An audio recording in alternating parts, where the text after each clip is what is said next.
no pressure. No pressure, right? Okay. And you know how to use this, right? Well, somebody else has handheld microphone. Oh, okay. We have it. Yeah. You know, let's see. You can click this in somewhere you are comfortable, maybe on your clothes, and then this will click on back. Okay, yeah.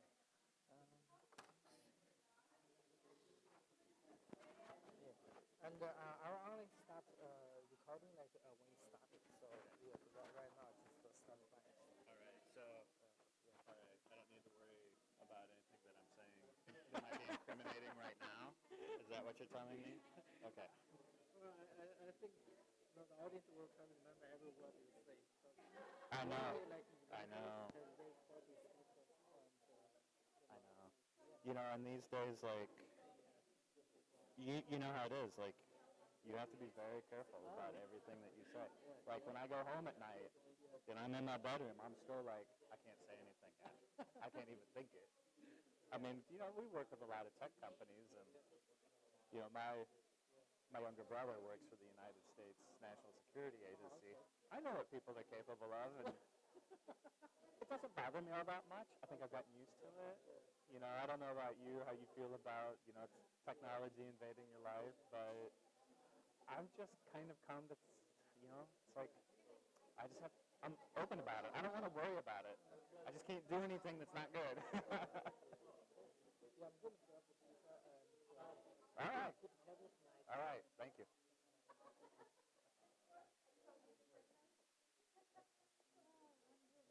have to present the VGC center and like the info that they use.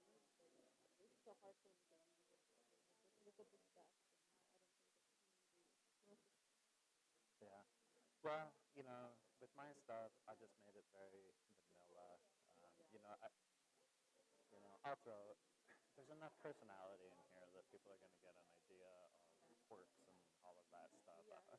Yeah, no, that's actually really good for the market. The thing is that like I don't get a recognition for their info and usually somebody from the people here they don't think at the innovation center, but if they're not here I have to read this paragraph that's just Right. not, I don't know. I think people deserve it. Right. Well, you know, that is kind of odd. I mean, because you want to represent them Yeah. in the right way. Yeah. Yeah. And, you know, if they're not here to represent themselves, then you're thinking, is this really right? You know, sort of leave it up to you. I feel like a little bit, you know, at least take some time. Give her a little help. A little something, right? Yeah. Well, they thought this would be helpful.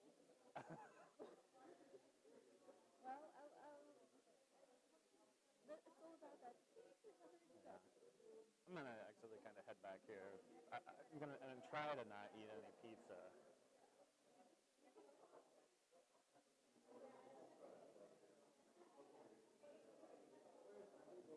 Uh-oh.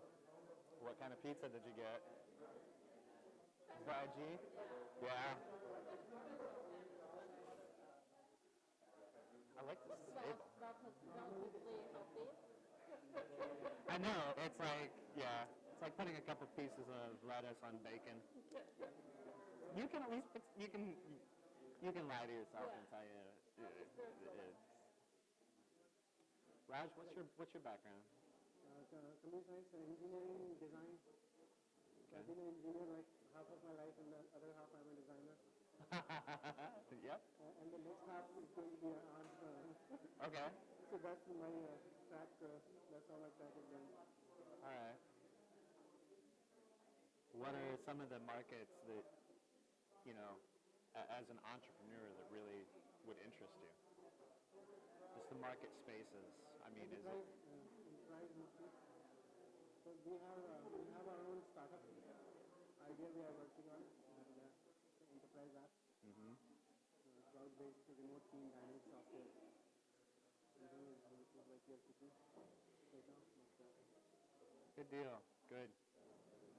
Yeah, it's really amazing. I tell you what, the companies that we see, you know, and it is mainly hardware, you know. But I'll tell you what, it's like, you know, I've worked in a lot of different places in a lot of different areas, and the things that I see here are just amazing. You know, and not everything, you know, is successful, but the ideas that people have, the audacity to try to pull off some of the things. Yeah, I mean, that's the Silicon Valley is all about. I know, and you know, I'll say that as opposed to other parts of the United States. So I worked in Chicago for a long time. Also worked on the East Coast and in Atlanta. Atlanta's got a pretty good emerging tech scene there with Georgia Tech and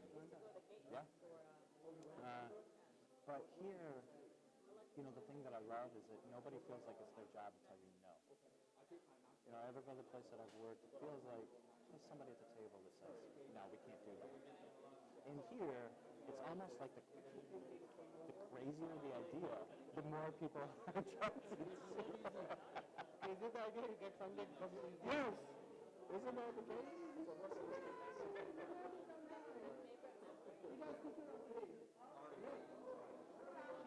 She's also a Hello? sponsor. How are you? As well as Igniter. Good, good. I'm supposed to be at the front desk, so I'll talk. Oh, okay. Sounds good. So we are like all Stanford Ignite alumni. When we finished that Stanford Ignite program, and after that we wanted to hang out together. We started Igniters, and then Igniter became super popular. And then I had like a lot of interest in design. So you know there was like another meetup. I thought like let's start Silicon Valley design. Yeah. And there you go. They're like all of them like we already got a host sponsor for the venue. And we had like two speakers there, and then that also became very popular. So we continued doing both of them, and now sometimes we get to a time when like a speaker actually is like good for both the audience. Yeah. So this is like one of those events. Well, We went to startup as well as design. Yes, yes. I think Silicon Valley is like all about designers and startups. That's a You know, and our workplace crosses all sorts of market spaces. I mean, we're doing work in robotics, consumer and enterprise, in industrial robotics, wearables, IoT, voice recognition, drones. You know, even I'm into some design consultancy. My business cards are up front. I'll get you one. That's fine. I'll give you mine.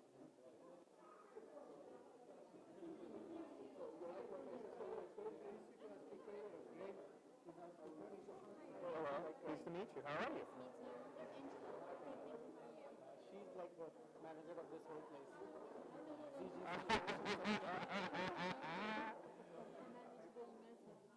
So you are okay now? So do you want to like do the introduction, or should we say about that? You have like one paragraph on it. Maybe not today, because obviously we are going to have a meeting. Yeah, but just at the same time. So what time? We'll start like Yeah, let me see if anybody. otherwise like come by after the Yeah, okay, all right, yeah, thank you. It's going to be fun. We make it fun. I try to make it as fun as possible. It's not We need that. it's not boring with tons of words on the screen. I'm not going to be talking about like in-depth software and coding. No offense. But I love those things. the thing is, you know, if you're not big into American pop culture from the 80s and 90s and the early 2000s, some of my references might fall kind of flat Yeah, because I use a lot of like 80s and 90s movies. That's fine. But We can refresh our. it operates on different levels. You don't need to understand it to get the gist of things. So. Okay. yeah. I wish I could Well, you've got an empire to run, right? According to. Yeah, she does. Oh no no. Pretty much like a place information center. Great.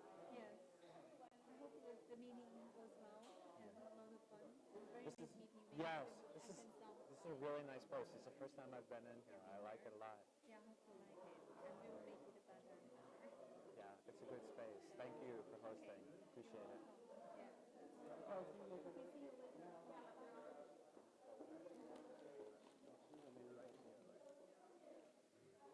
So, you know what, I have like another group of like designers who started this small, design consultant. It's more like evaluation, like usability review and design mockups. Somebody's redesigning their website. Yeah. So we go through that and then give them like our recommendations, set of recommendation as well as like some design mockups. Yeah. Sorry, I came back again. So since I cannot talk, and if you can just We have like a whole paragraph of yeah, easy yeah. So paragraph. if any stuff, we'll do later other stuff.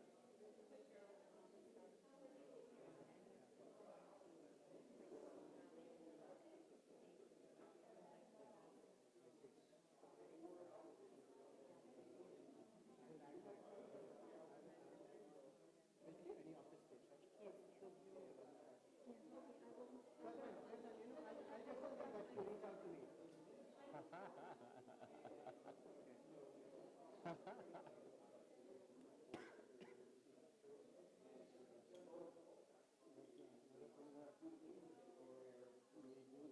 Yeah. Yeah, we touch on so many things. I mean, it's biotech, medical, DNA sequencing, RNA analysis, forensics, software and hardware. Sometimes, I mean, it just it's so fun because I kind of get to live the discovery stream. He's our event organizer. Hello. Nice to meet you. How are you, Ari? How are you? Good, good. I was gonna say, is there a power over there? Oh, it's in that bag. But we normally don't start. Are you an organizer or an attendee? I'm attending. Normally what we do is like we don't take out the beer till the end. Ah. Event starts. That's actually not a bad tactic. Okay. That's not a bad idea. Aaron really helps with our. How are you? Good, good. Just being a photographer for the event. Oh, okay. He comes here for the session actually. He don't come for the photography, but only just he's helping us out. So you come in for the pizza and the And the beer. All this awesome more stuff. police officer drops me off.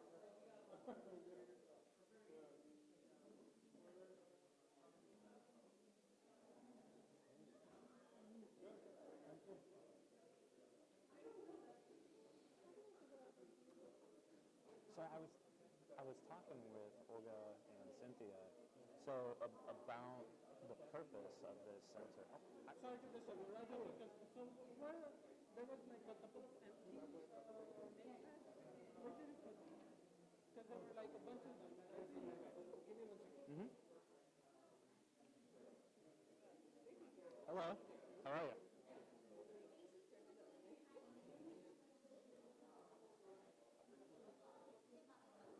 So you're an industrial designer primarily? Uh, Is there like That's my background. software, hardware? That's my type background. thing? Yeah. I mean, How do you see the software hardware integration?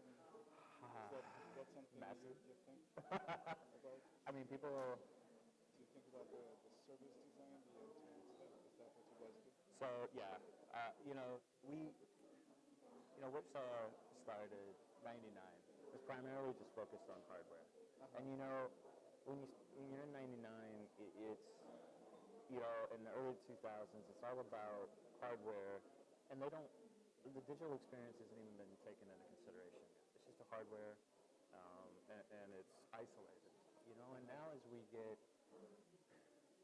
look at how mobile phones have changed our perception of digital experience and the hardware experience. People expect it to be seamless, to go from any physical interaction to a digital interaction. And if it isn't seamless, people get really pissed off, and they throw it to the side. And so now, it's really, I think it's not dangerous, but it's a misnomer to say, okay, industrial design is just physical now, because at some point there's going to need to be a rethink of what we call user experience design, what we call industrial design, because our company, we don't, a lot of our projects now, have an app which we'll design to go along with whatever's physical, or an onboard touchscreen. And we really have to, we want to do all of it, because if we don't, if you have two separate places doing the digital and the physical experience, the whole thing just falls apart. And it maybe works, but the users still know it. I think users pick it up and they think, this app and what's happening actually with my product doesn't seem to line up very well. So we handle we've had to learn how to handle a really huge gamut of different types of disciplines. So we have industrial designers that are focused on just the physical human-machine interface. So it's a collaboration between do you have people who are specialized in service design, or do you have everybody kind of thinking along these lines? So if you look at it as... You probably have specialists and then you have generalists. Well, if you look at it as... I'm a big history buff, and when I set up, teams of creatives, I look at it as a team of special forces. Everybody has to be really good at the basics, and then each one of them has a secondary specialty. So we have people whose secondary specialty is research. We send them over to India. We send them to China. They spend a month doing ethnographic research there, or at hospitals, or spending time with surgeons. We have people whose secondary specialty is graphics and graphical user interface and app design. But they all need to have this certain level of rapid visualization and design skills first at a really high level. And as you can imagine, those people are really hard to find and then keep. And not just designers, engineers too. We've lost 5 people to Apple in the last 2 years. And that's 1/6 of our company. We cover around 30 people. Man, it's tough. It's tough to replace that. How's the agency world right now? As it ever was, precarious? Well, for us, from a financial standpoint, we haven't had to solicit any business in 6 years. Our biggest problem is choosing the right business. And I know that it's a problem a lot of people would love to have, but it's still a problem because we're only eating what we're growing in our garden. We're not going out and being able to hunt as much as I would really like to be able to do that. Because when you're only eating what comes from your garden, your health isn't quite as good. Uh-oh. I guess I better move up here. My name is Vadim. Vadim, pleasure. Nice to meet you. Yes. Looking forward to it.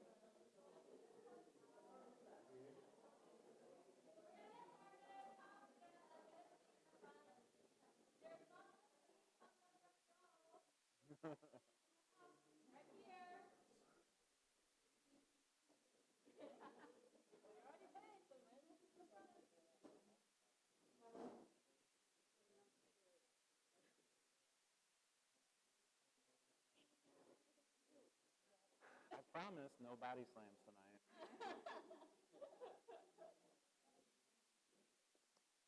Chokeholds? Yeah. Good evening, everyone, and welcome to Igniters. I'm Cynthia. I'm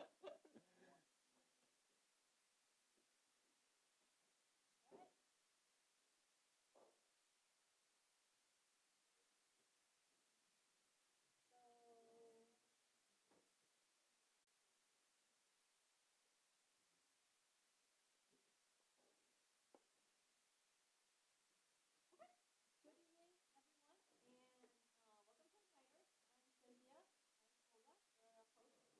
We're a host, 2 of your hosts for tonight, and Raj is also one of our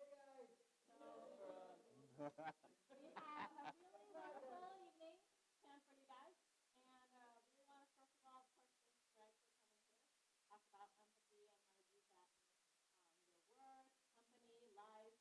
And first of all, can we just give Greg a big round of applause?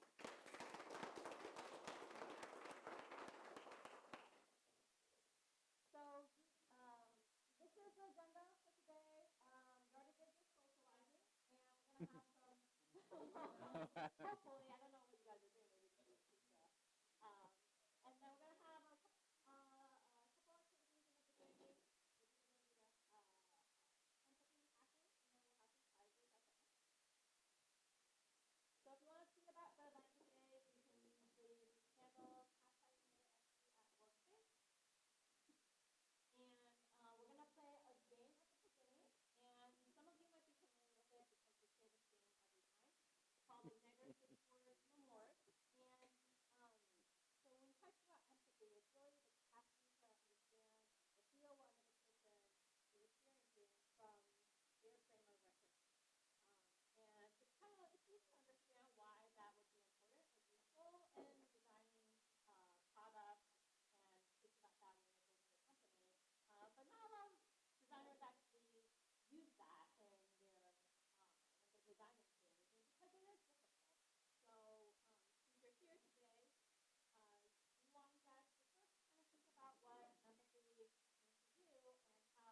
ditch the microphone.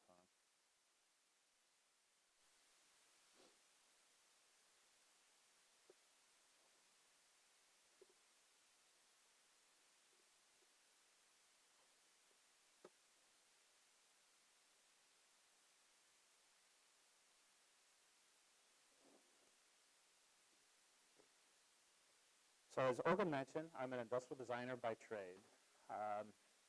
Along the way, over the past 18 years, started out as an industrial designer, became a design director, became a creative director, ran a small firm in Atlanta for a while by way of Chicago, and then matriculated my way out here where I'm now a director of business development at Whipsaw.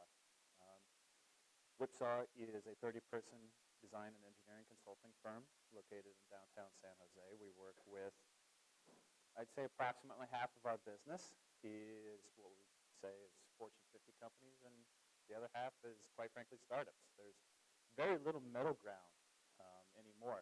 If you're a successful startup or a small company, you become a Fortune 50 company, or you get acquired by a Fortune 50 company. So the business plans that we need to put together in order for all of our clients to be successful have to be customized. And the people that we are working with now, as opposed to when I started my career, where there was a very fine separation between hardware, software, engineering, and then the technology, this has all become very blurred. The thing that I have noticed over and over again in the past 15 years is that when projects fail and when startups fail, very seldom is it about the actual work. A lot of times it is about misunderstandings and miscommunications. And so a lot of what I've taken away from seeing successes and failures in my career is based upon a lot of the things that I'll talk about tonight. Now, to give you a little bit of a sort of groundwork for how this presentation will run, I sort of lay it out on three different levels. What you hear from me is going to be a collection of thoughts surrounded by a lot of the true stories and some of the more entertaining stories that I have encountered during the course of my career as context for what it is that I'm saying. Because it doesn't do me a lot of good and doesn't do you a lot of good for me to just stand up here on a soapbox, tell you this is what you should do without providing some of the more interesting encounters that I've had to provide context for why I feel a certain way about things. What you read is going to probably be a collection of quotes that are done by people that are a lot smarter than I am and sum up my personal feelings on what I'm talking about in a way that I probably couldn't articulate as well as they do. What you see in the slides is probably going to be the most entertaining part. I have sort of a love of 80s and 90s pop culture, TV, and movies.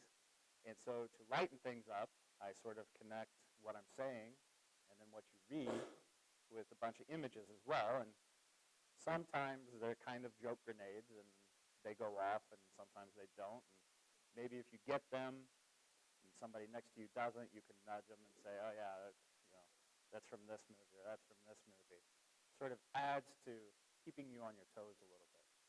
So to give you a little bit of an example of a slide that I would use, I like to start with this. Of course, you may know the wonderful movie, Bill and Ted's Excellent Adventure.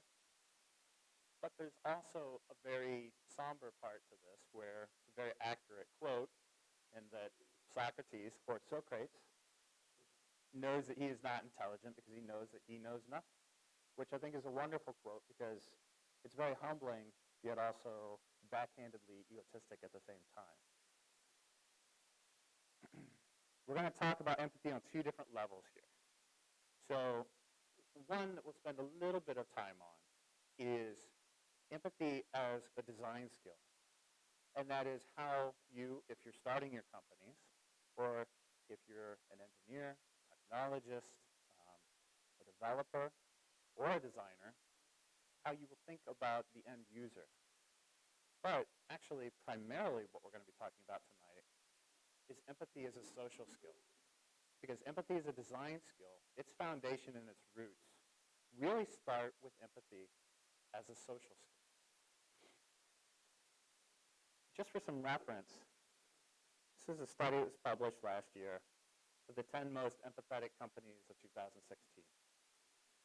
And they based these studies on the questionnaires of employees, internal culture, the CEO performance, ethics, their social media presence, and mixed with financials too. See, there's a lot of very highly respected companies here. And these companies, obviously, they're all facing their own growing pains or maybe, at this point, their own sort of individual pains. But, you can see companies like Southwest. I mean, Southwest is not dealing with anything right now about reaccommodation. I think there's got to be something to be said for that. And then you have Whole Foods, which is also facing its own struggles. But I think for the most part, people would agree that the experiences that people have with these companies is a pretty quality experience from top to bottom. Empathy in 2017. So in my particular community, in my particular field, empathy has become somewhat of a conflicting topic, and people go back and forth on it. And to be honest with you, it has evolved into what I consider the next gen of design thinking. And if you're familiar with design thinking, it has been publicized and publicized and publicized and over-publicized and publicized again to the point of where nobody really knows what it actually is. I'm an industrial designer by trade, as I mentioned. Been doing this for 18 years. 2 weeks ago was the first time I'd ever had a client ask me about design thinking.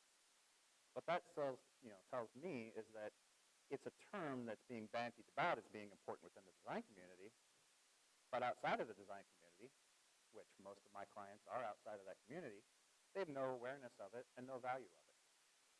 Empathy at this point is becoming something that is becoming sort of conflicting because it started out as being this really good thing that everybody thought, oh yeah, that's great.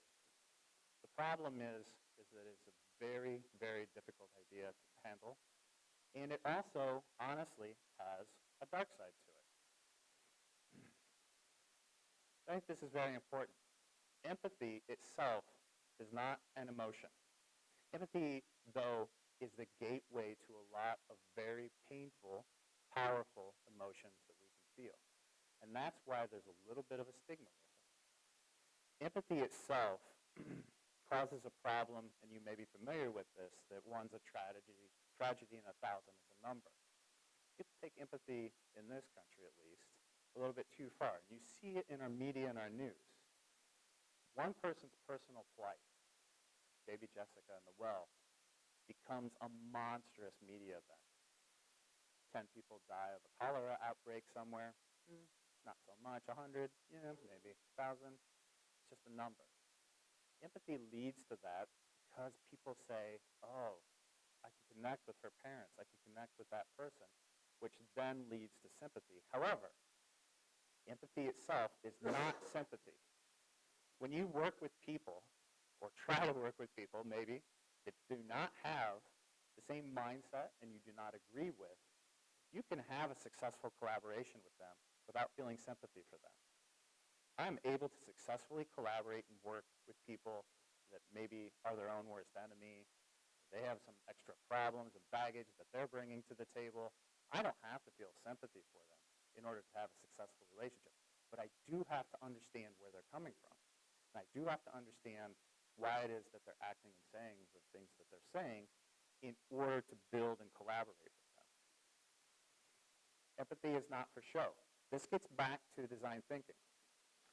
In the early 2000s, design and industrial design suffered from what I would call research exhaustion. Exhaustive research being done was sold by design consultancies and agencies as something that all corporations needed to have. And they charged hundreds of thousands of dollars for these exercises to corporations. And they came back with a very nice presentation, stack of papers, great PowerPoints. And then the corporation said, it's great. Now what are we supposed to do with it? Oh, you wanted us to tell you what to do with it. Well, that's going to cost you another couple $100,000. And people got very turned off by it. And what happens is that it becomes a Trojan horse in sort of the way that design thinking is now. And I'm hoping that empathy doesn't have the same sort of occurrence where it becomes this Trojan horse and that people have a bad association with it. Because empathy is a choice. It is a mindset. When you go into starting a company, when you go into problem solving, when you wake up in the morning and you say, I want to make this happen, I choose to be able to be collaborative with the people that I'm working with and build and be constructive, this is the mindset that you need to bring in these days. I think it bears mentioning here, and I'm not going to shy away from it. Empathy is a weapon. Now, some people will say true empathy and people with true empathetic skills are manipulators. And you will hear that sometimes. And yes, empathy can be a manipulation tool. However, it is kind of one of those things of, will I use it for good or will I use it for evil? Some of the best, most empathetic personalities and leaders in human history displayed unbelievable empathetic skills. Abraham Lincoln is a great example of this. I actually, side story, grew up in the only city in the United States which is officially christened by Lincoln with his name, Lincoln, Illinois. So I grew up with a very long history of him. But he had a way that maybe very few people in history have, of being able to take himself outside of himself and see things from other people's perspective. And he was constantly underestimated because of the way he looked, the way he talked, the way he handled himself. And he used this constantly to get his way.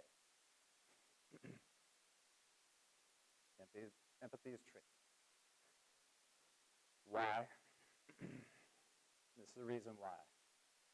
It's because our most important realities are often the things that are the most difficult to confront.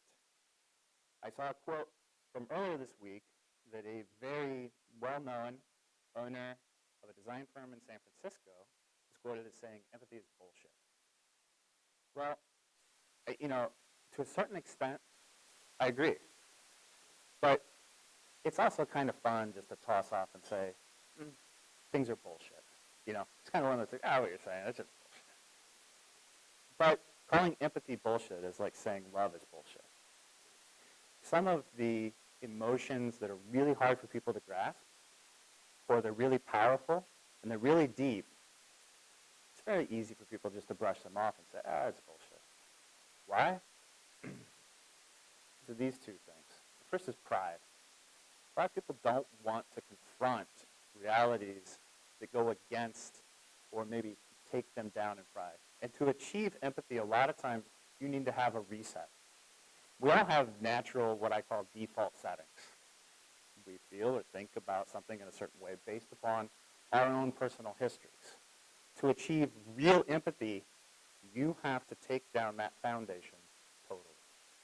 And you have to admit things about yourself that you would not want to admit to anybody else. Fear. This is probably the biggest problem. When somebody says, this is bullshit, or this is bullshit, a lot of times they simply just do not want to confront the painful realities that they need to about themselves in order to achieve empathy and understanding of others. These two things prevent us from what is not being said about within all of the articles that you will read about empathy right now. When you read articles about empathy right now, it's all about understanding others. Nobody ever talks about where it has to start. It has to start with understanding yourselves, your goals, your values, what you believe in. Once you tear that down, then you can start thinking about what it is to be someone else. Some of the challenges. And I'm going to flip this here a little bit and say to you, okay, what is it like to then be a startup, be somebody maybe from a technical background, be somebody that maybe has a software engineering background, and work with a quote-unquote creative. Because this is what you will face a lot of times, is there's a creative ego that you may have to deal with. Creatives express themselves, excuse me, a lot of times in a way that pulls from very deep within their own personal beliefs. We're all creators to a certain extent. And these days, the creation line at Whipsaw, we expect our designers, our engineers to be just as creative as the designers. I mean, it has to be this way. And our designers have to be able to think as logically as the engineers in order to be successful. But a lot of times with design, designers are putting a piece of their own personal beliefs into something. And the difference is here that if they don't get it right, it's not just something doesn't work objectively or it falls apart. If they don't get it right, somebody is basically emotionally criticizing them. And it's hard. It's hard to take that. You know, when I first got out of school for 2 years, and I put a lot of time into sketches and visuals and to see somebody just go up with a red marker, at first that's kind of a dagger to the heart a little bit. But you begin to learn that it's a tool after time. But you will have to work with creatives who are putting a lot of what we call heart and soul into this. And so sometimes dealing with that heart and soul requires a little bit of surgical delicacy. Confidence versus delusion. Okay? There's a lot of this happening. This is actually an issue I believe that we face more commonly here in Silicon Valley than the other places that I've worked in the US.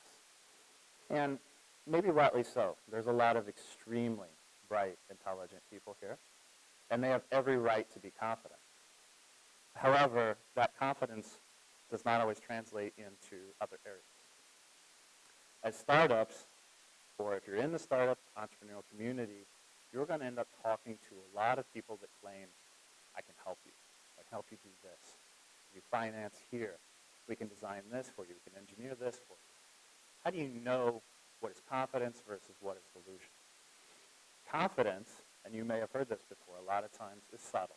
Confidence is quiet. When you sit down and talk with people, they have a bearing. Arrogance and insecurity is loud.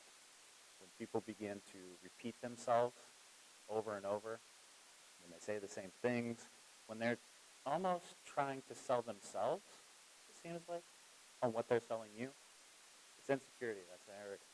It could be a red flag for you. How many people are familiar with Dunning-Kruger effect? So the Dunning-Kruger effect basically says the less intelligent you are, the more confident you are that you are right about something. It's a little bit of a vicious cycle. This is a problem in a lot of the clients that I have dealt with in the past. Because a lot of the times, whether it's corporate or whether it's startup, we are dealing with some very bright individuals that have maintained or achieved a lot of success in other areas. And they feel like that success is directly applicable into hardware design and development and what they're coming into us with. A few years ago, we began working with a person from Europe who was very successful within the entertainment industry and thought that all of that success equated to expertise within hardware design, to the point where he was actually letting his children make decisions because obviously they were more qualified to make the decisions than we were. And obviously this was a pathway to disaster. But what happened here is that his confidence and his intelligence in one area just led him to believe that that was going to carry over into another area. And in the end, it just ended up all falling apart, and nothing we could say would help because the intelligence level, or his lack of intelligence, only reinforced that he was right about everything. Thus, the Dunning-Kruger. Confirmation bias. We also see this quite often, and this is a very big Achilles heel of a lot of the startups that don't make it. And I can specifically point to a couple of medical startups that I have worked with over the past 8 or 9 years that went down basically because of confirmation biases. They had science, and their scientists and their physicians, everything that we did, they wanted those numbers to reflect what they already thought was the truth. And anything that we showed them, well, if it didn't match that, then, we were obviously not right. They came in with the idea that the science was done. That's the hard part. And actually had a CEO say, we've achieved the science. The hard part's done. Now you guys have the easy part to make this a reality and make this into a product. And that's when you almost pass out. Because telling someone who has a PhD that maybe they do not know, at least in this case, what they're talking about, is like very delicately trying to pull out that colonoscopy tube and not having any sort of reaction. And a lot of times we can't accomplish it. We also see confirmation bias happen a lot, and maybe some of you have encountered this in corporate environments. We worked with a Fortune 50 company about 3 years ago. The designs that we were coming up with and the research we were coming up with did not support what the manager wanted, actually, his idea to be supported by. We were told in a very roundabout fashion to change our designs, our concepts, our ideas, and our data to match his data. When we refused, they dropped the project. Willful ignorance. This moves actually sort of beyond just trying to cook the books. And we see this a lot too. And this sort of happens when somebody comes in a little bit with preconceived notions of confirmation bias, but then they kind of put the headphones on and it's la, la, la, la, la. We worked with a startup that had a very promising technology from Europe about 4 years ago. And they came to us, and the CEO had preconceived notions of the user group and the technology and how things should be done. But at first, he said, I'm completely open to any new ideas. And we get in 2 or 3 weeks, and we're seeing him ideas. He's unhappy, gets more unhappy, gets more unhappy, and we start to realize that he's not going to be happy unless the concepts and the ideas reinforce what he already thought about before he came in. He really wanted us to just be executioners. And of course, that begs the question, why do you come to a firm that's creative, inventive, innovative, if you already know what you want to have done and execute? Well, he just wanted to put the name on the work and have the work be his idea. And finally, one of the biggest challenges with empathy, and this comes back to just pure personal achieving it, is the emotional cost. There's one of the reasons why achieving really good empathetic skills will be, for a lot of people, one of the toughest things they will ever do in their lifetime. For me, the degree, the work that I've done on a daily basis pales in comparison to the work that I've done to try to achieve really good empathetic skills, mainly because it makes you emotionally feel like shit. The other half of the challenge is learning right now, and if you think about all of the different backgrounds and all of the different cultural backgrounds, academic backgrounds, just in this room of people here, and then think of as a startup or as an entrepreneur or as part of a startup, the different types of people that you're going to have to work with, it's a very wide range of understanding that you need to have. We have the startup room, of course. Very passionate, maybe younger, maybe older, doesn't really even matter anymore.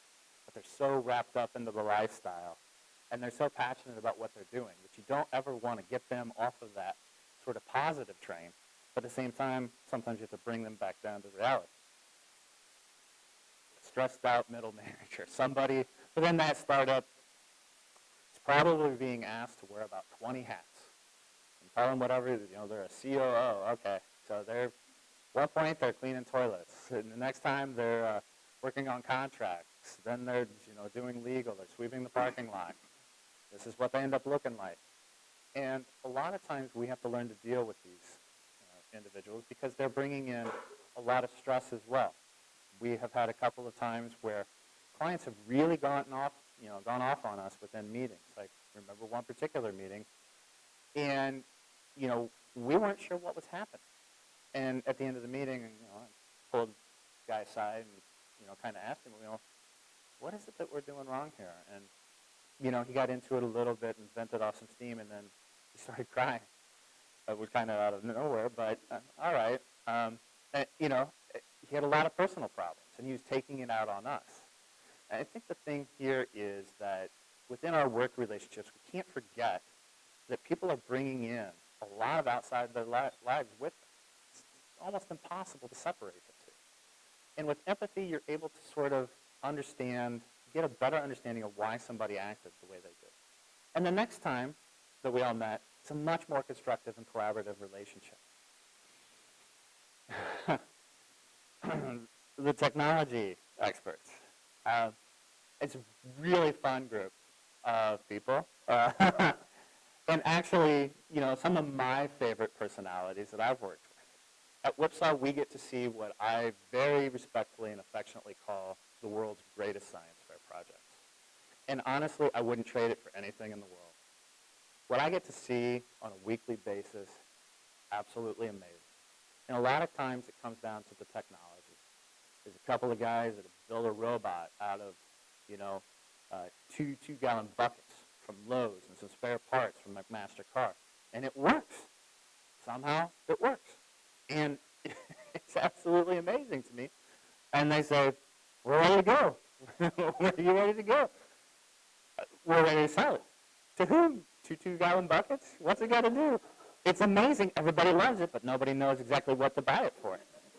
Kind of sounds like VR, huh? The prima donna designer. Of course, you're going to meet, we talked about this. Doctors and designers are a little bit similar in that, if you want a really good surgeon, sometimes you kind of want them to be a little bit of an asshole because, you want that confidence. You don't want them wishy-washy. The surgery might work. It might not. We're not sure. Designers, you do want them to be confident. However, when you get creatives involved, the thing to think about is to be able to give them focus.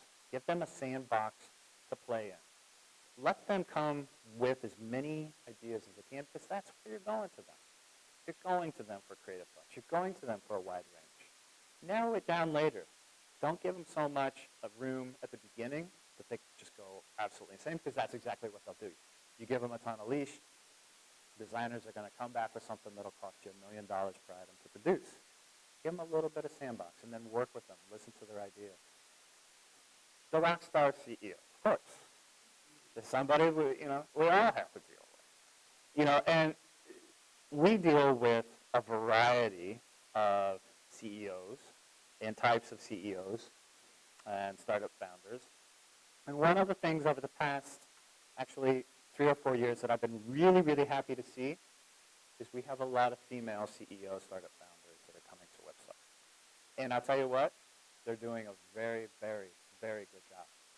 Some of the best CEOs that we're working with right now are female. And I think this is a really good trend to have a mixture because it creates a variety of thought within the companies as well. There's a lot of people that you're going to have to deal with. Some will be more fun than others.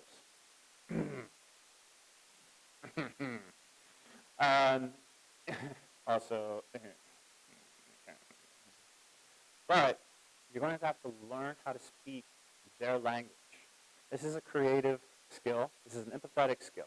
Because, quite frankly, a lot of these people are not going to come in and be able to communicate effectively across a broad range of people. Some of the things that very good empathetic skills will enable you to do and do successfully to help grow your companies. Anticipate.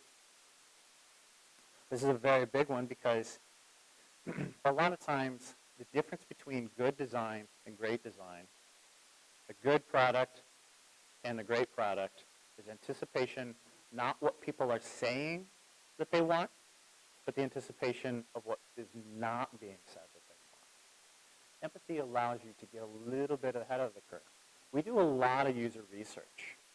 And I will tell you right now that when it comes to new, innovative products, what people say that they want and what actually goes over very well with them and is very successful is very different. Because many people, their ability to imagine and dream about what they really want is beyond their own capacity. And so a lot of times we do observation rather than straight up interviews and research. Negotiation. We did a project a while back, years ago. And it was a very extensive project. Negotiations went on for, I think, probably about 3 months. And I called and talked with the manager, who was in the Middle East, and said, I've got some legitimate concerns about this, this, and this. It's very difficult, for instance, to put a fixed cost estimate on travel when airline prices fluctuate every single day. And he said, no. Don't worry about it. The budget is flexible as long as it doesn't exceed the budget. And I thought, well, then we're good to go, right? I mean, what else can you do? At that moment, I realized there was a connection in communication or a misconnection, that I wasn't going to be able to solve in the next 5 minutes. But basically just said, oh, okay, that's great. I think we're on the same page. And then over the course of the next week, basically moved to restructure things within a way that was not confrontational. And in the end, it ended up being a successful project. But this maybe could have been one of those points where you just said, let's forget about it. Illuminate. Empathy allows you the ability to have great skills in what is referred to as metacognition. And as a founder of startups and working in startups, I will tell you that this is an ability that will benefit you greatly.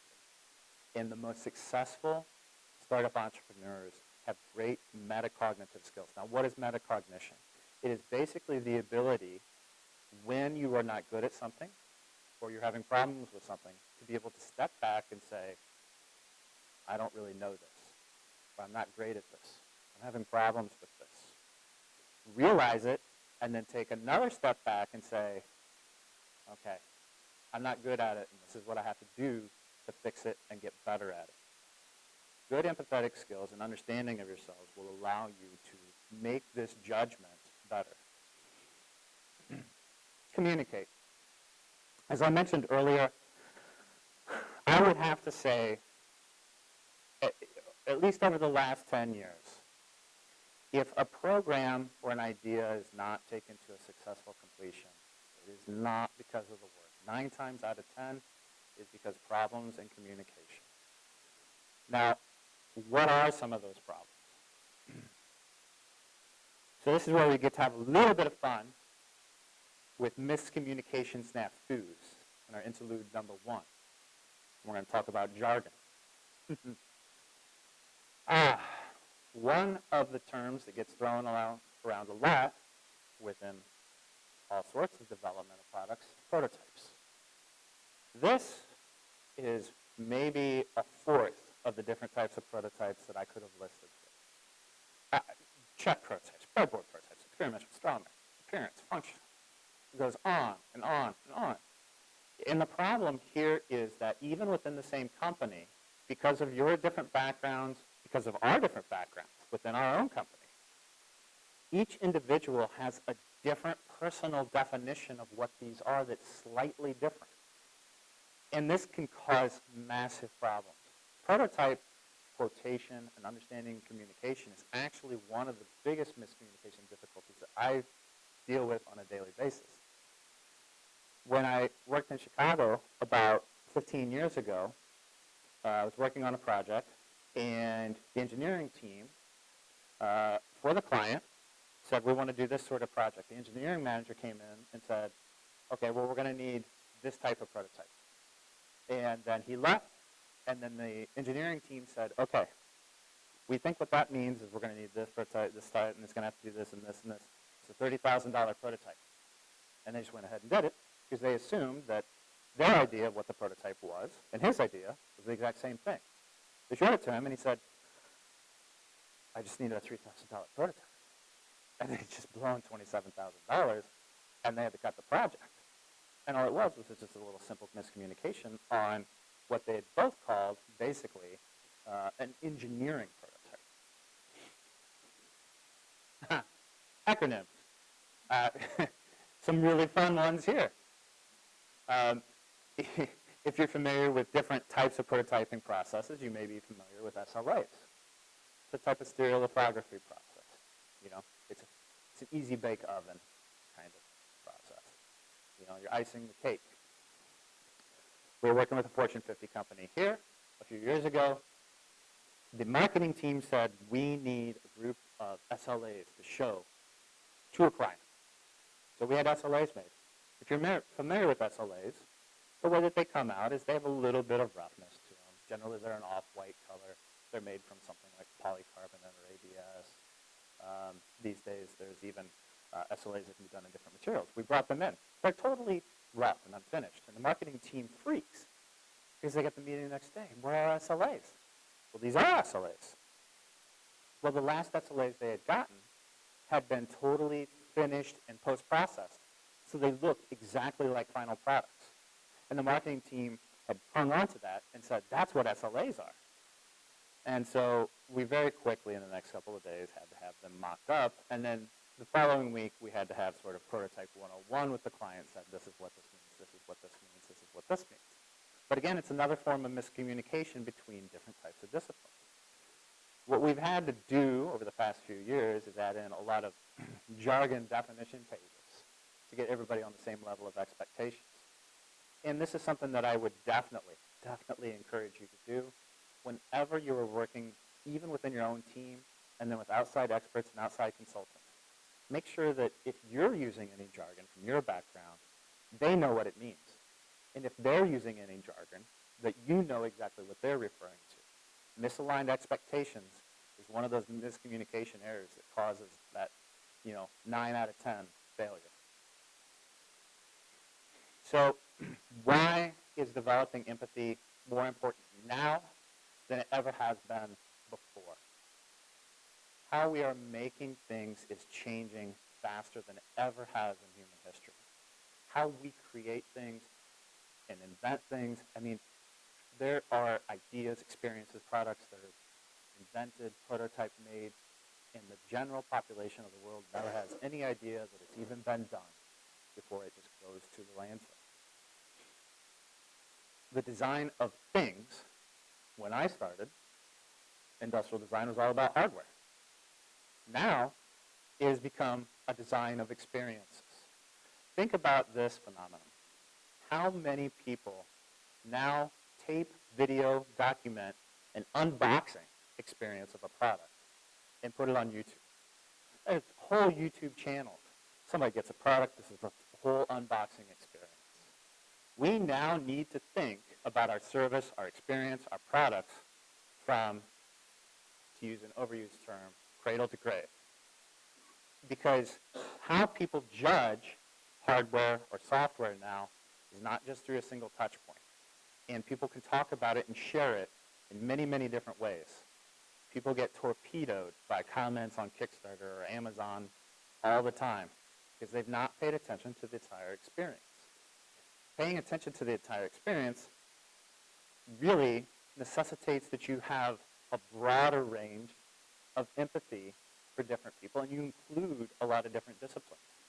It used to be that design and product design, successful product design, could really happen in isolation, and that doesn't really happen anymore. Failing fast, which I know is sort of a term that you hear bantered about in the Bay Area a lot, really needs to become learning faster. It's great to be able to try something out, see how it doesn't work, make progress. But sometimes people get too hung up on the fact that, well, we just want to fail, you know, and it becomes kind of like a badge of honor. And, you know, there's a certain time where, you know, you've got a lot of failure badges, it doesn't look so good. Try learning faster, and then you fail when you have to. Isolated innovation. Those great minds and inventors that we've had in past human history. People like Nikola Tesla, Thomas Edison.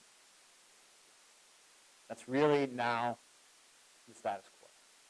Individual inventors, isolated people, can only do so much because what's happened is that who those individual inventors and whom you will be selling to and the people that will fund you has changed in a fundamental way throughout human history. If you're familiar with how works of art and things were created in the past, through the church, families like the Medicis were funding a lot of innovation. Now, the patrons and the audience are the same. Your potential end users, your potential customers, also have a very good chance of being the people that are funding your next R&D, funding your company. And it's completely flipped how we think about design. Because you need to think about, I'm not just pleasing my users, I'm also pleasing the people that are funding my company. So what this has turned into is that to go beyond the status quo, to go beyond making just the next iPhone, needs to be a social activity. You need to have the best and the brightest, not just in one area, 2 areas, or 3 areas, but across an entire span of different disciplines. And that is where empathy and creative leadership meet. Because you need to be the glue that holds these different people together and bridges the gaps. Otherwise, it will all fall apart. All right? So this is all great, Greg. Now, how do we actually accomplish some of this? The first thing, although it seems overly simplistic, is just listening. This is a habit that I have and most human beings have, that in conversation, human beings have a tendency to simply see conversations as the next time in which they get to talk back. Authentic listening is an ability that some people learn, physicians, psychiatrists, where it's really important.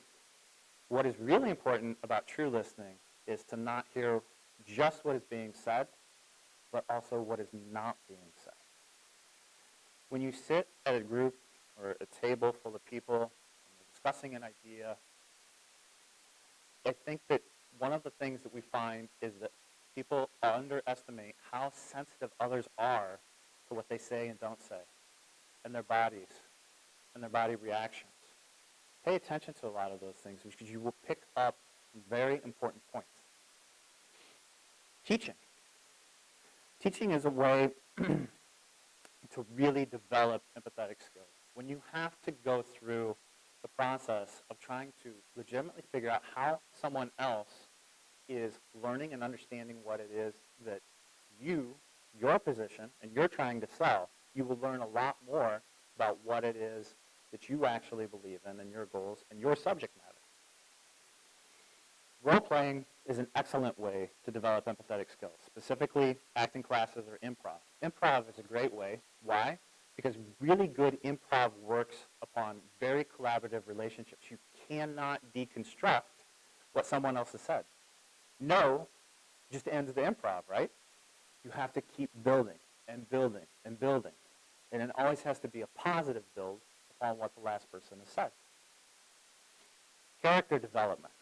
If any of you have ever done any creative writing, I think that some of the user persona development that we have to do in our daily work becomes creative writing. Because what we have to do is really craft somebody's persona. And we have to understand what their goals, what their motivations are. When you do this, when you set out to build somebody and a character whose morals, values, and ethics are different than yours, you really begin to see how other people think and feel. Miscommunications interlude number 2. What I affectionately call information laundering. Silicon Valley is very, very guilty of this. Some people refer to this as spin doctors, Spinglish. You may have seen some of these terms used before.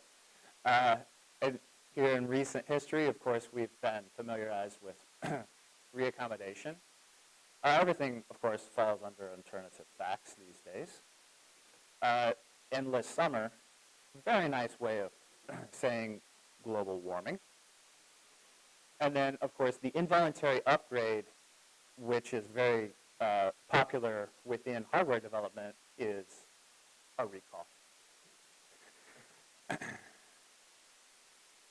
Over the past 4 or 5 years, with the way that my mind works, and you can see some of the visuals that I've attached here, I have a tendency to have a little bit of a creative playground with what's going on in my head as I'm listening to people. And there's been some really good examples as I've learned some very jargonesque phrases over the last few years of what I originally thought versus what they meant. In this case, spontaneous disassembly. Great. What I first thought was Johnny 5. Need input. No disassembly, right? No. But that's what they meant is it might just fall apart at any moment. Restrictive covenant. Now, in my mind, growing up being raised hardcore Catholic, I immediately changed covenant to convent. And because I'm a big fan of the Blues Brothers, this was what I thought when I heard restrictive covenant. And of course, what they meant was we were going to have to sign a contract that we weren't really going to like. Torturous path. Oh, this is a great one. This took me back. The days of American gladiators, running the gauntlet. That's a torturous path. We talk about torturous path. If you had to get Helga, buy Helga at the end, and that's Helga with 2 L's, okay, by the way, no, you didn't want to be facing that. Of course, what they meant was fluids, water, dust, getting onto the inside of the product. Not nearly as fun. Bag of groceries, right?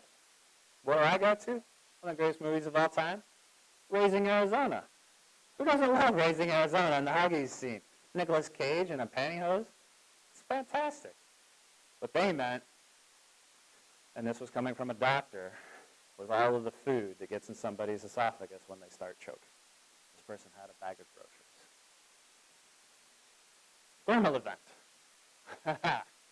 In my mind, a thermal event is going to blow up. Unfortunately, I was getting better. That's exactly what they meant. So, what happens now? This is the biggest thing with empathy, is it will make you creative super connector. It's going to help you be successful by connecting all of the people and the ideas and the thoughts that you need in order to promote your ideas. And it's going to make you ready to lead all of these people, and speak their language, and connect them. And when conflicts and difficulties and communications and personalities arise, it's going to help you pull them all together and keep them moving and focused towards that path that you want to stay on. And I'm going to challenge you that this is your mission.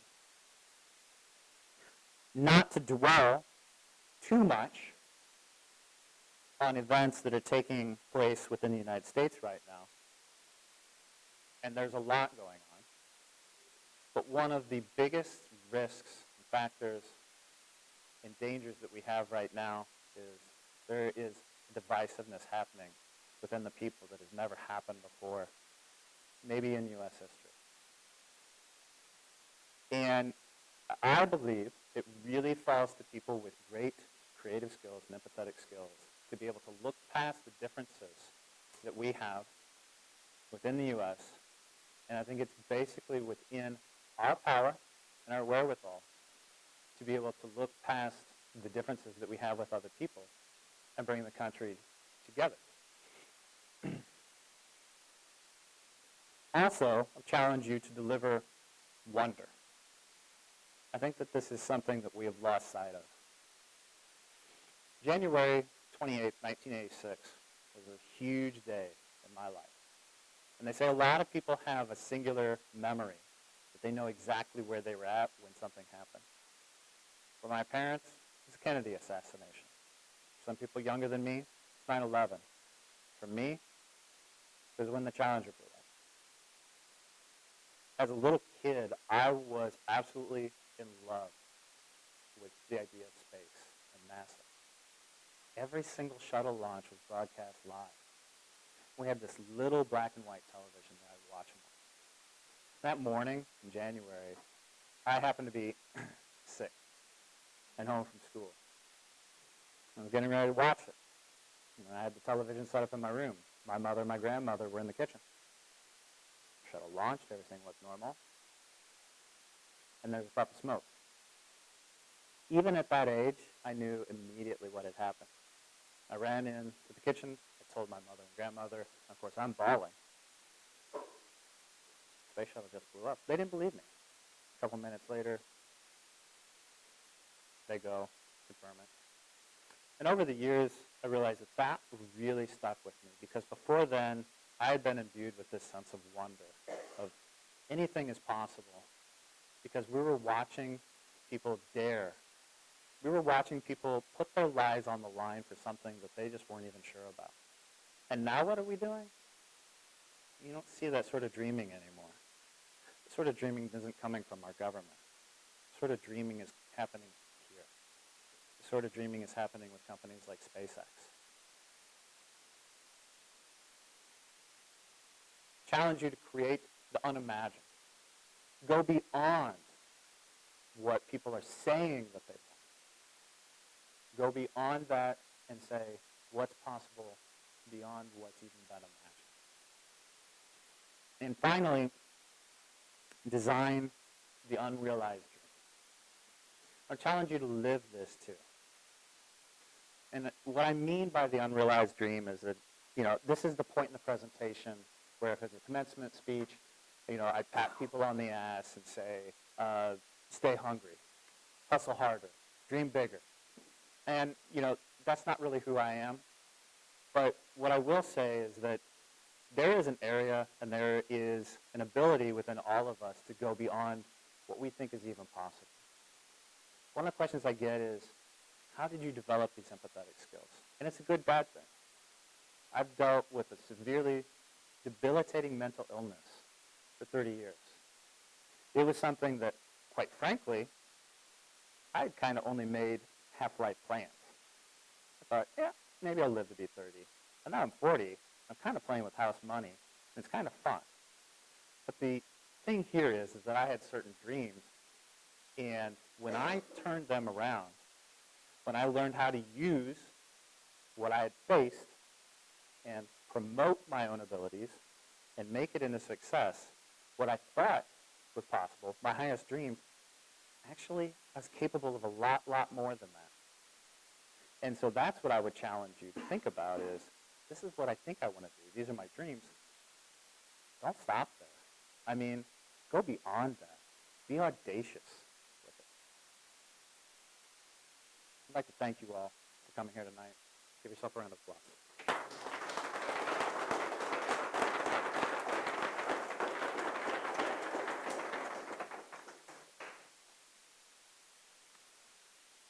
Would you like to have a Q&A session, Olga?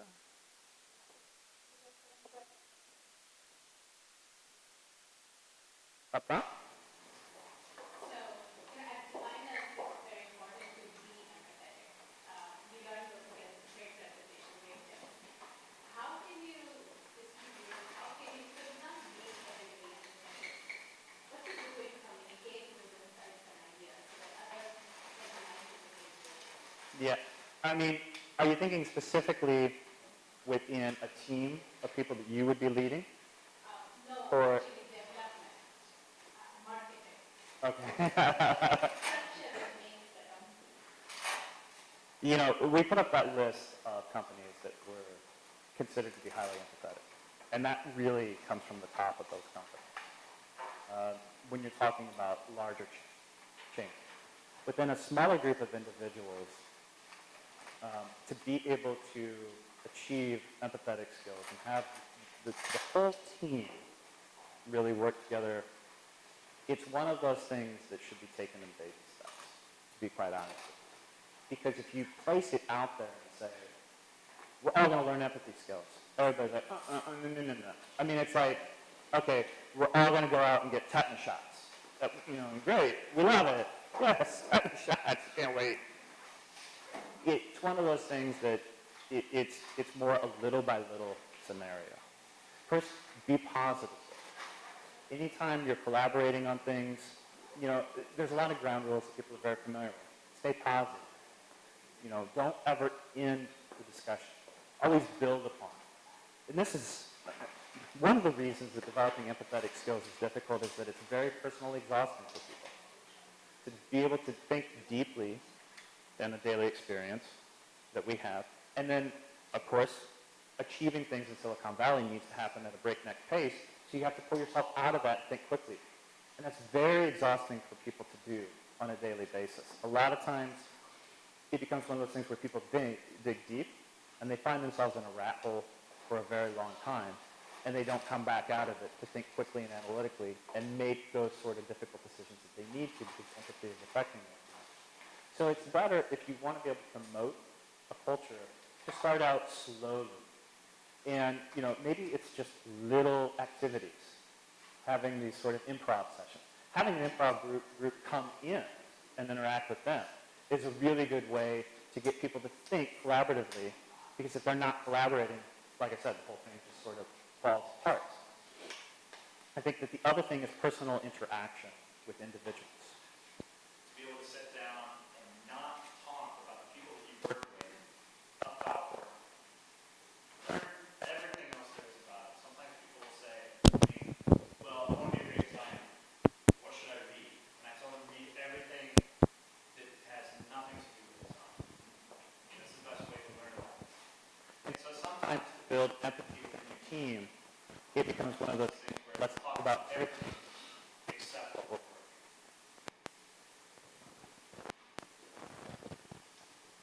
How do you visualize the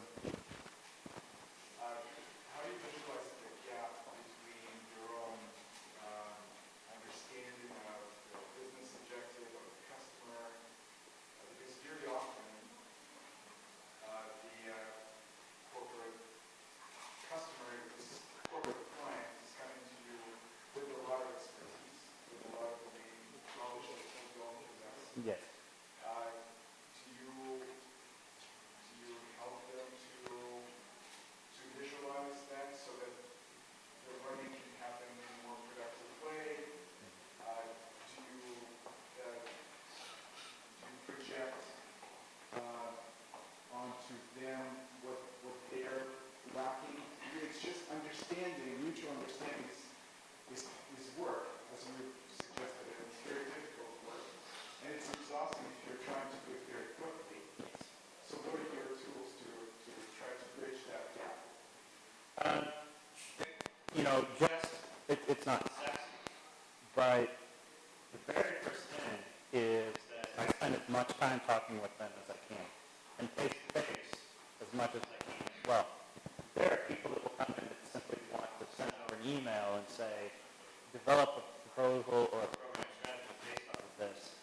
And that is really the last thing that I want to deal with. I want to hear from them, because we are honest about what we know and what they're bringing to the table. What we say to them is, you have a nuanced expertise. And a lot of times, if we're working with corporations or even startups, their founders are bringing in a level of experience, maybe 15, 20 years in an area. We will never get to that level of experience. We have to be honest about that. We need their level of experience. We need that collaboration.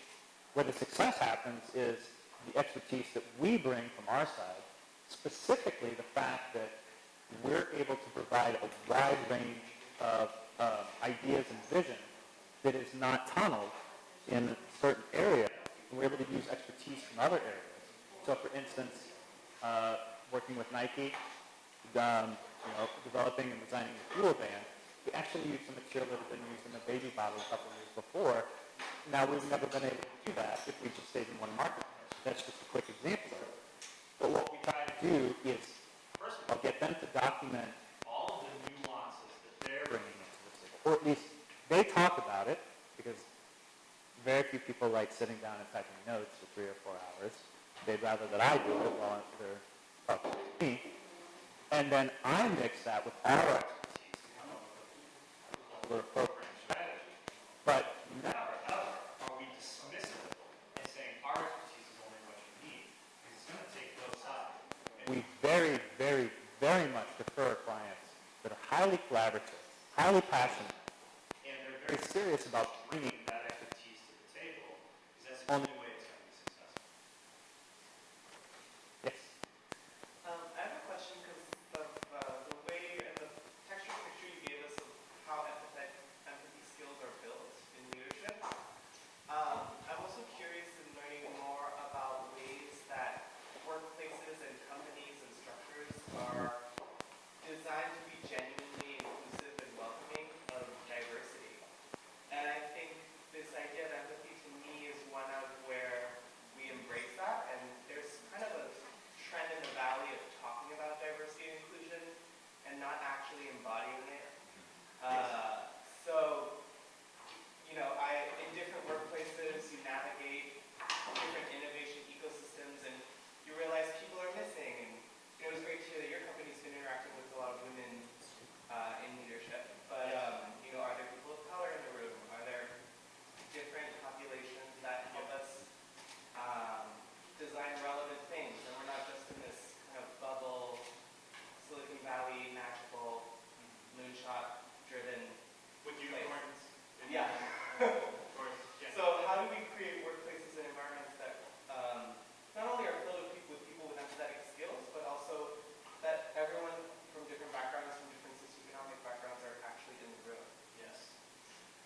This is something that I had the great fortune to sit and discuss with a panel of extraordinary female designers at the last year in San Francisco about. It's a very, very difficult problem. One of the things that I will say first of all is I'm extremely proud of my workplace because of the work that we do. I'm even more proud of the fact that out of 30 people we are nearly a 50-50 female male ratio. What's even more outstanding is that we have a very high number of female mechanical engineers, which is very difficult to find and achieve. And it's great for the people.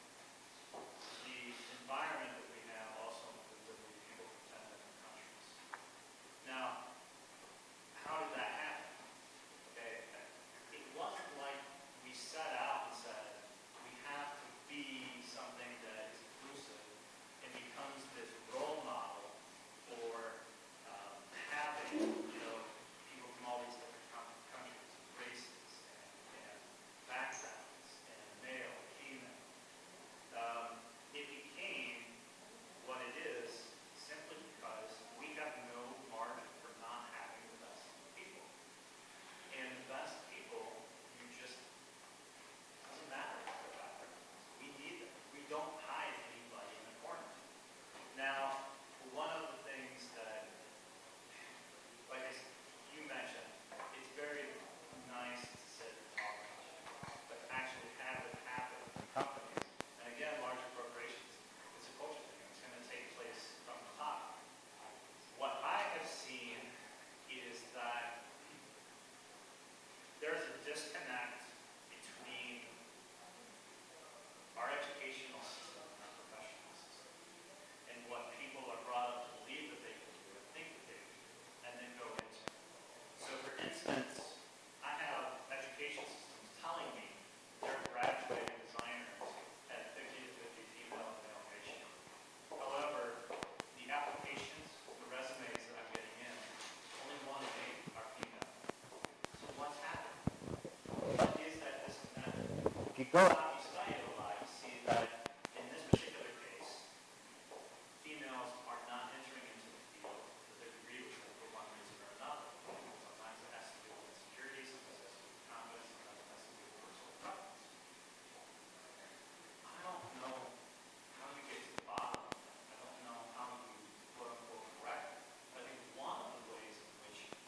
corporations start to become more inclusive is that they decouple themselves from traditional hiring processes. Now, this is another tricky thing because there's a lot of laws in place about when you have to interview, how many people you have to interview, because sometimes you can decouple yourself from the traditional process. You can be more inclusive, and you can go out and hunt and find those people that maybe wouldn't come to you in the first place and make your workplace more diverse. But it also puts you on a knife edge as far as what's legal and what's not. I think what we need to do is have an educational system that promotes, what do I want to say, a broader range of vision and confidence in the people that they are sending out to the workforce, and then have different hiring practices on the other side that is going out and grabbing a more diverse pool. Because I'll tell you, I've consulted on some hiring decisions with some local corporations over the last couple of years. The firms and the agencies that were involved in bringing candidates in, candidates were all very, very, very similar. I mean, it's 10 people, and they were all cookie cutter. And I think that has to do with how we go about placing job ads, who we're looking for. And there's not an emphasis put on, I want someone that's different from the way that I do. Whipsaw has a little bit of what I would say a necessitated advantage in that people pay us for ideas that are very different. And if we have cookie cutter, if we have 10 designers talking from the same backgrounds, the same age, the same, we're dead. We're dead in the water. We need that. One of the reasons why we're successful is because of the diversity of thought that you find in our workplace. And it's something I'm very proud of. But I will say that what you were talking about is, I believe, a societal and educational issue first, and a business issue second. And I don't know the overall answer. And I think it's something that people who have a podium and who have a lot more power than what I have need to be able to stand up and say and show the lead by example. And I think progress is being made, but like a lot of things.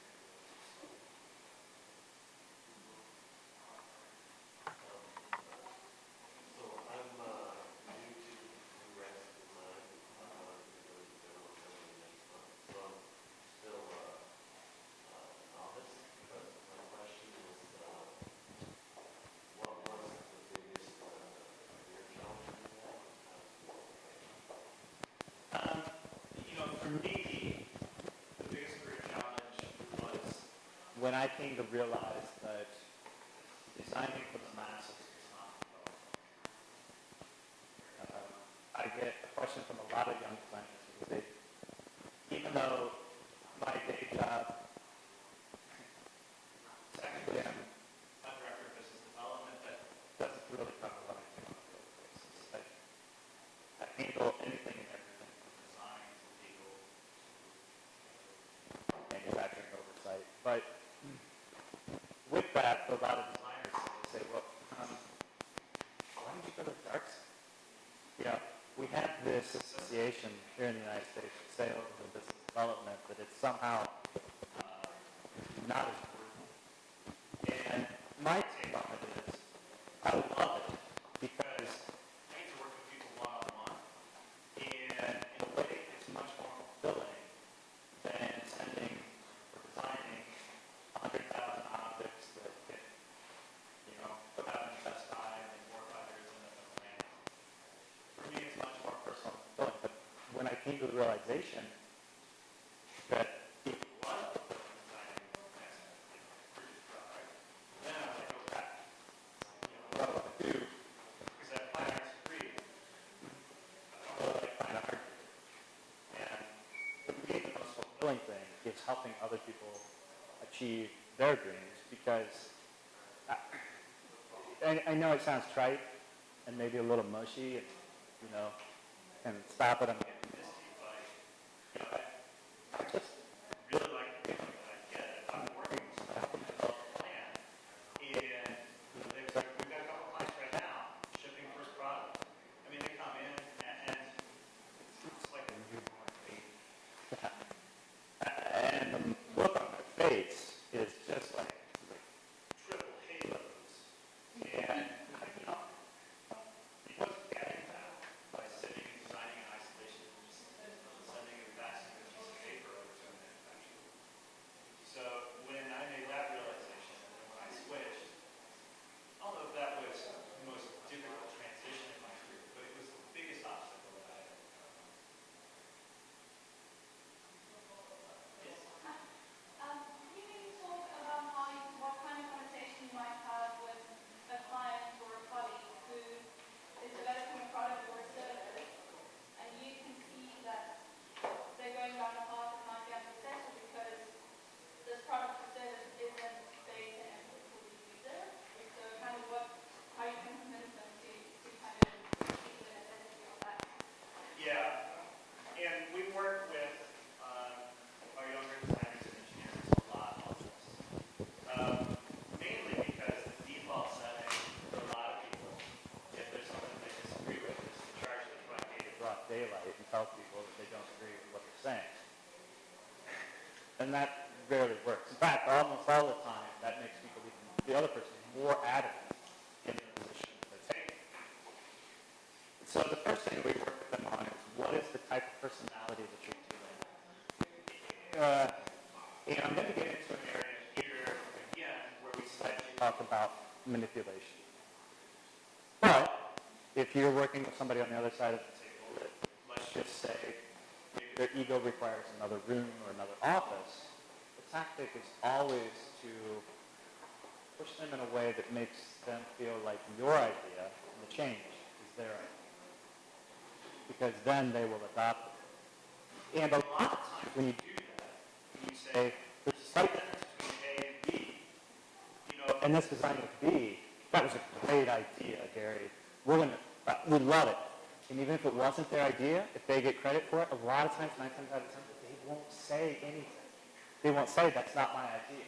If you give them credit for it, yeah, that was a great idea. I love it. So it starts with, first of all, determining the type of personality that you're working with. A lot of times with our designers, for instance, we deal with a lot of biomed, med tech backgrounds. If you tell them that you want to go with one design over the other, and they ask why, and you say, well, it's intuition. Right. This is part of the magic. You cannot say that to them because they'll pee their pants immediately. So what you need to do is you need to take the objective qualities of design, of which this is what design is built on. I mean, a lot of people think it's solely subjective, but I can tell you right now that as a designer, you learn there are a lot of objective rules with design. One of the most famous ones is the evolution of muscle cars. Car developers in the 60s and 70s realized that males of a certain age love sharp, forward, progressive contours on fenders. Why? Because it reminded them of bicycles. And they could manipulate them that way, and it was proven scientifically. A lot of this is what design is based around. So now, with that certain group, you take a different approach. You get away from the magic fuzzy stuff, and you give it to these analytical, logical people in a way that they can measure. So it's a case-by-case scenario when we teach our younger designers and engineers how to interact. First of all, whom are they interacting? What is their background? And what is the language that they speak? And what is most likely to persuade them? And it's not just I think that's a bad idea. I think this is a better idea. You have to have something. Okay, last question. Yes? I'm really interested in kind of the blend of like design and business strategy. And as someone who's involved with like business development, I was wondering how you talked a little bit about bringing empathy into the work you do, but maybe talking a little bit how you can combine the design and empathy work with that kind of business mindset. Yeah. I think that I'm a C-level fine artist. I'm a B-level designer.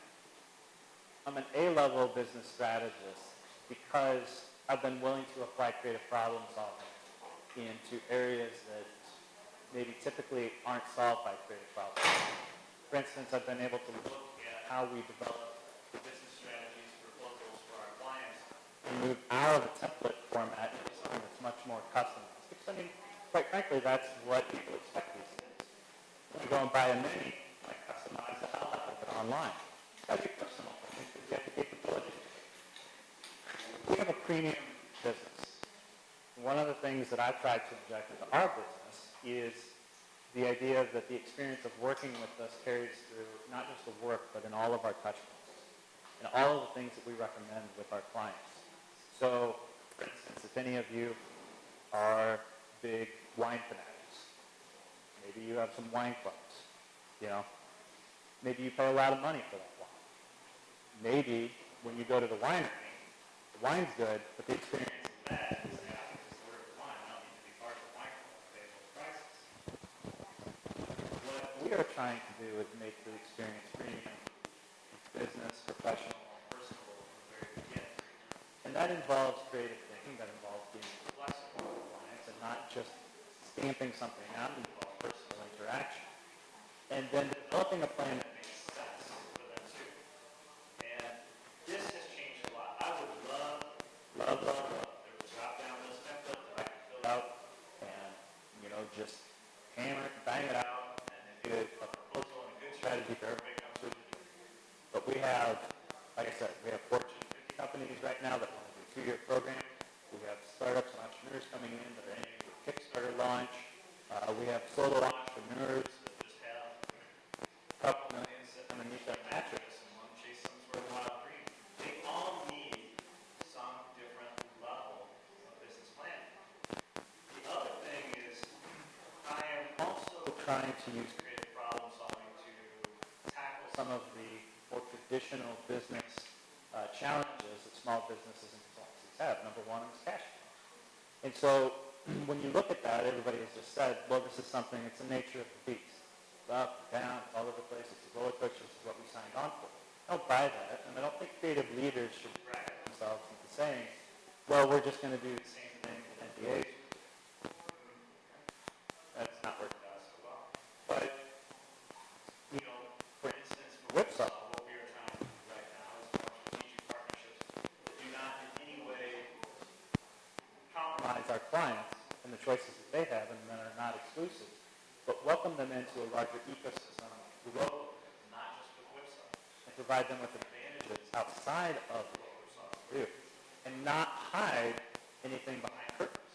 They come in and they say, well, we want to do X and Y, and I say, Whipsaw can do those things.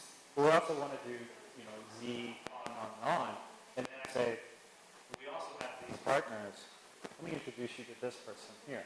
Whether you work with us or not, you can work with this person, you can work with us both, but what we're doing is introducing them to an ecosystem.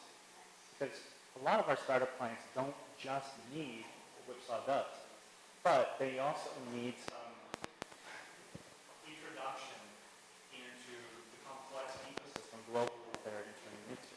Here's a couple examples of sort of creative problem solving and challenging traditional business methods that have been used in the past to try to, I would say, find ways to help our clients be more successful, be more cost effective, and what we call time to quality. And I think it's an area that is between business and design that is going to need more and more thinking.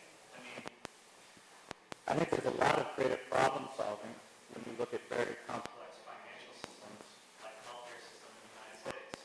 I mean, right, say, I mean, we can put a man on the moon, but for 50 years, we can't figure out how it works. Look, you know, I love to put a lot of designers on solving healthcare. I mean, for Christ's sake, try something different. You know? Doesn't hurt. I mean, if it doesn't work, okay, not the end of the world, but, you know, and I think this is where the creative professional probably needs to just take a little more aggressive and maybe expect more of ourselves. I'm speaking a little bit more from, you know, my background.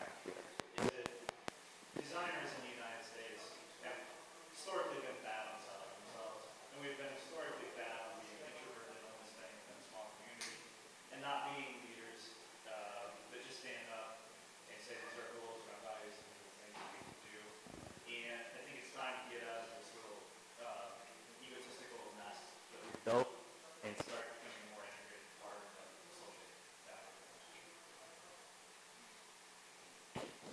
Okay, thank you.